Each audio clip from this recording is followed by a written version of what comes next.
এখন আমি আপনাকে দেখাবো কিভাবে সেনাবাহিনীতে আবেদন করতে হয়।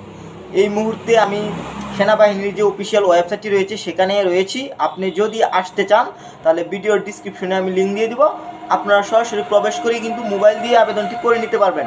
তো অবশ্যই ভিডিওটি যদি মনুষ্য আকারে দেখেন তাহলে কিন্তু আপনি মোবাইল দিয়ে করতে পারবেন। তো চলুন শুরু করা যাক।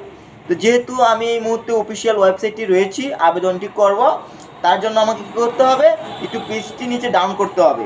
তো ডাউন করার পর এখানে নিচে দেখতে পাবেন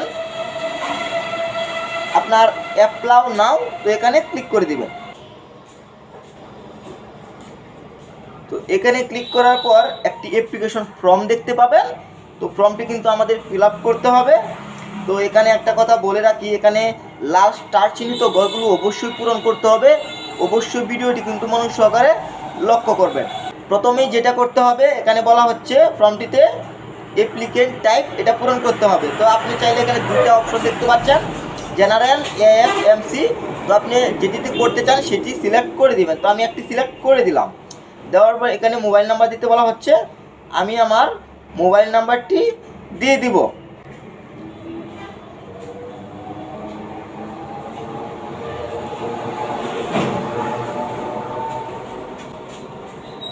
দেন সেম মোবাইল নাম্বারটি আমরা আবার এখানে রিটাইপে দিয়ে দিব।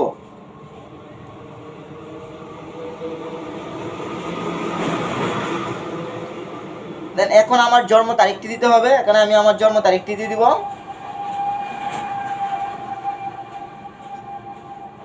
দেন ইমেল অ্যাড্রেস, তো এখানে ইমেল অ্যাড্রেসটি দিতে হবে। দেন ইমেল অ্যাড্রেস দেওয়ার পর এখন আমার কোয়ালিফিকেশন দিতে হবে। তো আমি এখন আমার কোয়ালিফিকেশনটা দিয়ে দিচ্ছি।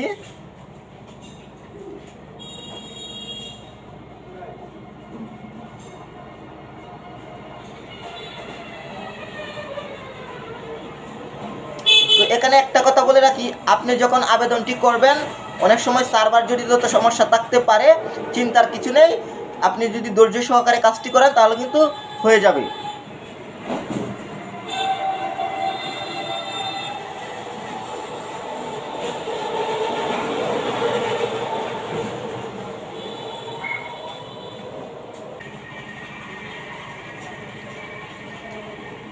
দেন এসএসসি এইচএসসি দেওয়া শেষ। এখন আপনাকে অবশ্যই কী করতে হবে, গ্র্যাজুয়েশনের যে রেজাল্টটুকু রয়েছে সেটি দিয়ে দিব।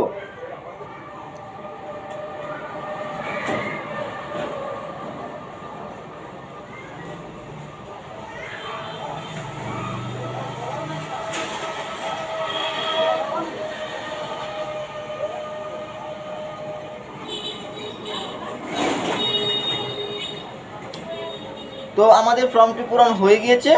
ফর্মটি পূরণ হয়ে যাওয়ার পর যেটা করতে হবে, আমাকে চেক এলিজিবিলিটিতে ক্লিক করতে হবে। এখানে ক্লিক করার পর এখন আমাদেরকে কী করতে হবে, পেমেন্ট করতে হবে। 1000 টাকা পেমেন্ট করে কিন্তু আমাদেরকে আমাদের যে পার্সোনাল ডাটাটা রয়েছে সেটা পূরণ করে কিন্তু সাবমিট করতে হবে। তা অবশ্যই ভিডিওটি মনোযোগ সহকারে দেখতে থাকুন, তাহলেই কিন্তু আপনাদের বুঝতে সুবিধা হবে।